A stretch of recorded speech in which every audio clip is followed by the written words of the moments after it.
नमस्कार, Indian news live में आपका स्वागत है। देश में होने वाले लोकसभा चुनाव पर बात करने के लिए हमारे साथ मौजूद है SUCI socialist unit centre of India communist party की ओर से उत्तर पूर्वी दिल्ली से लोकसभा प्रत्याशी प्रकाश देवी। आइए इनसे हम बात करते हैं, इन्होंने दिल्ली में लोकसभा चुनाव को लेकर क्या कहा। देखिए, मेरा नाम प्रकाश देवी है और मैं SUCI कम्युनिस्ट पार्टी से नॉर्थ ईस्ट की सीट में इलेक्शन लड़ रही हूँ लोकसभा का। और हमारी तैयारी ये है कि हम ऑलरेडी तैयारी में जुट चुके हैं। हमारा पर्चा भी आ चुका है जो कि जनता की मांगों पर आधारित है। और जो जितनी भी सरकारें अभी तक आई हैं उन्होंने जो भ्रष्टाचार किया है, उन्होंने जो जनता की मांगों को पूरा नहीं किया है, उसके खिलाफ हम लगातार जनता के बीच में आंदोलन कर रहे हैं और करते आ रहे हैं। ये इलेक्शन की बात नहीं है, इलेक्शन हो या ना हो, लेकिन हमारा मुद्दा जनता का रहता है। तो और हमने एक किताब भी ये बनाई है। ये किताब हमारी पार्टी की तरफ से ऑल ओवर इंडिया के अंदर ये हम लोग इंग्लिश और हिंदी में बनाई है। ये किताब हम पूरे देश भर के अंदर घर घर पहुँचा रहे हैं। हम ये इसलिए पहुँचा रहे हैं कि हमारा एक मकसद है कि लोग जानें कि वो 17 बार चुनाव में हिस्सा ले चुके हैं, लोकसभा चुनाव में, और किसी न किसी सरकार को वो संसद तक पहुँचा चुके हैं। लेकिन आखिर किन सरकारों ने उनकी समस्याओं का हल किया और किन सरकारों ने उनके साथ खिलवाड़ किया। अभी हम देख रहे हैं कि 17 साल चुनाव होने के बावजूद भी लोगों की जो ज़िंदगी है बद से बदतर हो गई है। लोगों के लिए रोज़गार नहीं है, शिक्षा नहीं है, महिलाएं सुरक्षित नहीं हैं। तो इन मुद्दों को लेकर हम जनता के बीच में लगातार हैं और यही हमारी तैयारी है कि हम जनता के मुद्दों को उठाएं। मैम, जरा आप बता सकते हो उस किताब में है क्या, विशेष क्या है मैम उस किताब? इस किताब में विशेष तौर से ये है कि जो 17 लोकसभा चुनाव हुए उसमें कांग्रेस या BJP सत्ता में रही हैं, लेकिन इतने साल रहने के बाद भी जो उन्होंने पॉलिसी तैयार की वो जनता के हक में तैयार नहीं की, वो पूंजीपतियों के हक में तैयार की। इसमें बेसिकली ये है, अलग अलग करके इसमें टॉपिक वाइज दिया हुआ है। और साथ साथ ही उन्होंने, क्योंकि वो जनता की मांगें पूरी नहीं कर पा रही हैं, जनता की ज़रूरतों को पूरा नहीं कर पा रही हैं, तो इसलिए जात पात की राजनीति की है और साथ साथ सांप्रदायिक की राजनीति की है। तो बेसिकली इस किताब में ये है। और साथ साथ ये है कि हमें ये जानना पड़ेगा कि आखिर कौन पार्टियां हैं जो देश की जनता के लिए लड़ रही है। और साथ में ये भी है कि 2 वर्ग, जिस तरह से हम देखते हैं समाज में 2 वर्ग हैं, पूंजीपति वर्ग और मजदूर वर्ग, इस तरीके से 2 वर्ग की पार्टियां भी हैं।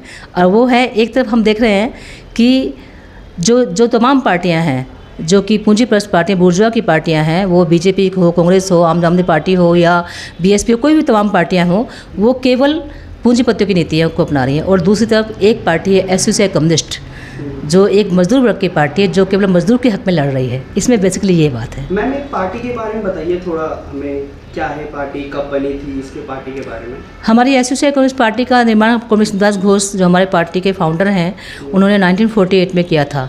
जब ये पार्टी का स्थापना की गई थी तो बंगाल की एक नदी के किनारे में पेड़ के नीचे इसके 7 लोगों ने मिलकर इस पार्टी को बनाया था, बहुत ही कष्टों के बाद। ये इसलिए बनाया था क्योंकि कॉमरेड दास घोष बहुत बचपन में ही, जब आज़ादी आंदोलन में थे, उस समय जब आज़ादी मिली उस वक्त भी ही उनको जेल भी हुई थी आंदोलन में रहते हुए।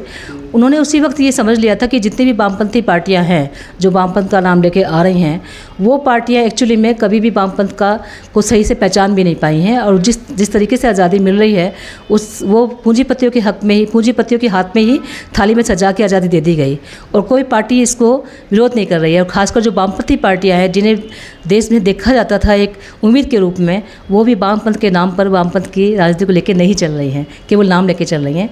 तो उसी वक्त में बहुत ही छोटी उम्र के अंदर कॉमरेड शिवदास घोष ने 1948 में इस पार्टी का निर्माण किया। और आज हम इतने बड़े 24 राज्यों में हम लोग चुनाव लड़ रहे हैं। पूरे देश भर के अंदर 151 हम लोकसभा सीट पे चुनाव लड़ रहे हैं। मैम, जैसा कि हमने देखा है और हमने कवर भी करा है, आपका आशा वर्कर्स वाला प्रोटेस्ट था, आपने मांग भी रखी थी। और क्या आप, जैसे कि जैसे आप बनते हो सांसद, क्या आप बनने के बाद वो संसद में मुद्दा उठाओगे ऐसा, महिलाओं को लेकर, उनकी मांगों को लेकर, उसको लेकर आपका क्या कहना है मैम? जी ज़रूर। देखिए, मैं एक सामाजिक कार्यकर्ता हूँ, जहाँ भी मूवमेंट होता है मैं मूवमेंट में रहती हूँ।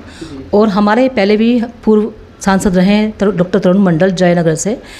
वो जब भी सांसद में पूछे उन्होंने हमेशा ही संसद में जनता की मांग को उठाया। ऐसे उड़ीसा में जोशीपुर से हमारे MLA भी रहे हैं, उससे पहले भी हमारे MLA रहे हैं, बंगाल में भी रहे हैं। उन लोगों ने भी हमेशा ही जनता की मांगों को संसद में उठाया। हमारे एक MLA रहे सुबोध बनर्जी, उन्होंने हमेशा ही जनता की मांग को उठाया। जब बंगाल में एक मूवमेंट चल रहा था तो पुलिस ने जब दखल किया तो उन्होंने एक कानून निकाला कि पुलिस जन आंदोलन में कभी भी पुलिस दखल नहीं करेगी।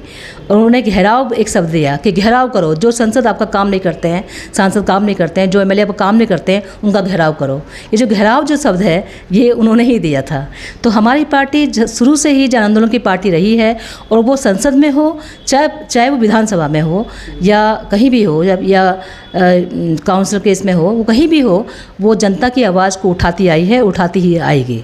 मैम, नॉर्थ ईस्ट में मनोज तिवारी वहाँ से 2 बार सांसद रह चुके हैं और आप उसी सीट पे आप खड़े हो रहे हो, तो उसको आप किस नज़रिए से आप देखते हो उनके लिए, देखिए कि वो 2 बार के सांसद भी रह चुके हैं, तो आप अपने बताइए मैम। देखिए, मेरा इसमें एक बात है जो मैं पहले भी बोली हूँ कि अभी हमारे देश में 2 तरह की राजनीति है, मजदूर वर्ग की राजनीति और एक है पूंजीपति की राजनीति। क्योंकि हम सभी जानते हैं कि हमारा देश 2 वर्गों में बटा हुआ है, और मैंने पहले भी बोला है कि जितनी भी पार्टियां हैं, चाहे वो बीजेपी हो, चाहे कांग्रेस हो, चाहे कितनी बार भी लड़ी हों, उन्होंने हमेशा ही पूंजीपतियों के पक्ष में नीति बनाई है और आम जनता को लूटा है और आम जनता को बांटा है धर्म के नाम पर और जात के नाम पर। तो एक तरफ हमारी पार्टी है जो मजदूर वर्ग की पार्टी है, तो वो चाहे कितनी बार भी सांसद रहे हों, लेकिन राजनीति सिर्फ 2 ही हैं, मजदूर वर्ग की राजनीति, पूंजीपति वर्ग की राजनीति। तो हम मजदूरों की राजनीति कर रहे हैं, मजदूरों के हक में लड़ रहे हैं, जनता के हक में लड़ रहे हैं, महिलाओं के हक में लड़ रहे हैं। तो जो भी हो वो पैसा खर्च कर सकते हैं, लेकिन हम जनता के हक में लड़ रहे हैं, तो जनता हमें सपोर्ट करेगी। तो मैम, दिल्ली में 25 मई को लोकसभा चुनाव है, तो दिल्ली वासियों को क्या संदेश देना चाहोगे मैम आप? मैं दिल्ली वासियों को यही संदेश देना चाहूँगी कि 17 बार आपने चुनाव में हिस्सा लिया, 17 बार आपने सांसद लेके आए और पार्लियामेंट का निर्माण किया, बनाया उनको, लेकिन आप सोचिए कि आपकी जो ज़िंदगी है क्या उसमें बेहतर हुई है? जिन लोगों ने आपके साथ वादे किए कि वो आपके जीवन को सुधारेंगे, आपको शिक्षा देंगे, रोज़गार देंगे, क्या वो दिए? नहीं दिए। इसलिए आप चुनाव में हिस्सा लीजिए, क्योंकि मजबूरी है चुनाव में हिस्सा लेने की, हिस्सा लीजिए, लेकिन ये सोचिए कि आपके बच्चों को रोज़गार कौन दे रहा है, आपके महिलाओं को सुरक्षित कौन रख रहा है, आपको शिक्षा कौन दे रहा है, मजदूर दिन भर मेहनत करता है, उसकी मेहनत की कमाई उसे कौन दे रहा है, ये सोचना होगा। और ये भी सोचना होगा कि जब सांप्रदायिक दंगे होते हैं, अपनी सीटों को सुरक्षित रखने के लिए जो सांप्रदायिक दंगे करते हैं, उस समय किसके बच्चे इसमें शामिल होते हैं, किसके बच्चों को शामिल करवाया जाता है? जब जात के नाम पर वोट लिए जाते हैं, तो क्या रोज़गार तो है नहीं, लेकिन तुम छोटी जात में बड़ी जात करके जो लड़ाया जाता है, रोज़गार का निर्माण नहीं किया जाता है, बल्कि रोज़गार ना दिए जा रहे हैं उसके लिए उसको बहकाया जाता है।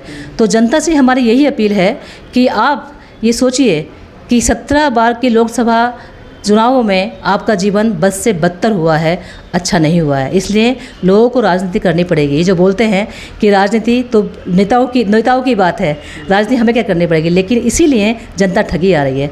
जनता को राजनीति समझनी पड़ेगी, समझना पड़ेगा कि मेरे हक में क्या है और कौन है जो मेरे खिलाफ लड़ रहा है। यही मेरा संदेश है कि सभी देशवासियों से कि आप अपने हक की लड़ाई को समझिए, आपके हक में कौन लड़ रहा है, आपकी आवाज़ को कौन उठा रहा है, इसको समझ के समझदारी से वोट दीजिए। और मैं जनता से ये भी अपील करूँगी कि एकमात्र एसयूसीआई कम्युनिस्ट पार्टी है जो जनता की लड़ाई को हमेशा आगे तक बढ़ाती आई है, जब संसद में थी तब भी, जब विधानसभा में तब भी। तो आप एसयूसीआई कम्युनिस्ट पार्टी के उम्मीदवारों को विजयी बनाएं ताकि जनता की आवाज़ संसद तक भी पहुँच सके।